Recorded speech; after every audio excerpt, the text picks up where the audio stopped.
Ok, hey, débrief du match. Barça PSG. Alors, tous les Barcelonais qui parlaient, qui disaient, ouais, le PSG, s'ils avaient affronté le Barça en finale à la place de l'Inter, ils allaient jamais mettre 5-0. Ouais, le PSG, ils ont gagné parce que c'était pas le Barça en finale. Ça aurait dû être le Barça en finale. Le Barça ceci, le Barça cela. Voici votre match dont vous avez tant rêvé. Votre Barça PSG, il est venu, on est venu chez vous avec des enfants. Des enfants parce que Mba, il a 17 ans, c'est même pas encore un majeur, et on vous a corrigé devant votre public. Ok. Maintenant, les Barcelonais, il va falloir revenir sur terre. Le Paris Saint-Germain est la meilleure équipe du monde. Et sur ça, il n'y a aucun doute et il y a zéro débat. La démonstration, parce que c'est une démonstration que le PSG a fait, c'est un truc qui est choquant. Moi, je suis choqué hier.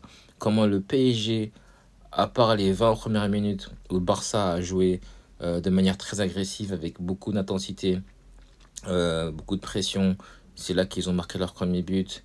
C'est aussi là qu'on a le plus vu Lamine Yamal. À part ces 20 minutes-là, on n'a plus vu le Barça, on n'a plus vu Lamine Yamal. Ils ont complètement disparu. Dès que Nuno Mendes et le PSG se sont réveillés, Yamal est rentré dans la poche de Nuno Mendes et c'était terminé. Le débat Pedri, Vitinha est aussi terminé et il est clos. Maintenant, mes Barcelonais ne me parlaient plus de Pedri, meilleur joueur du monde, Pedri, meilleur milieu de terrain au monde. Il a été éteint par Vitinha. Le meilleur milieu de terrain au monde, il est au Paris Saint-Germain. Il est portugais et il s'appelle Vitinha. Il y a zéro débat. Il a éteint De Jong, il a éteint Pedri. Mais jusqu'à que Pedri même il sorte sur blessure.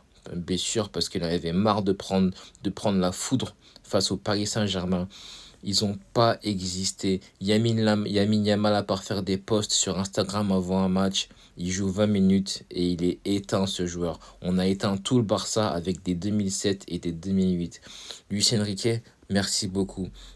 Le mec le plus culotté du monde du football, il s'appelle Luis Enrique. Le mec, il perd 5 joueurs majeurs. Dembélé, Kvara, Doué, le capitaine Marquinhos et João Neves à l'échauffement. Pour lui, il n'y a pas de problème, il n'y a que des solutions. Il rentre des enfants, il rentre des Mbaye, il rentre des Warren, il rentre des Mayulu, et les mecs qui font le taf. Après, il fait des remplacements, il rentre le petit Edjantou qui est rentré contre Auxerre. Rien à dire. Là, les Parisiens, faut juste savourer. Là, ce qui se passe au Paris Saint-Germain en ce moment, c'est la folie. Là, c'est l'époque Barça, c'est l'époque Milan AC, c'est l'époque des grandes équipes. Là, faut juste regarder, s'asseoir et en savoir. Parce que ce que le PSG est en train de faire dans le monde du football, c'est la folie.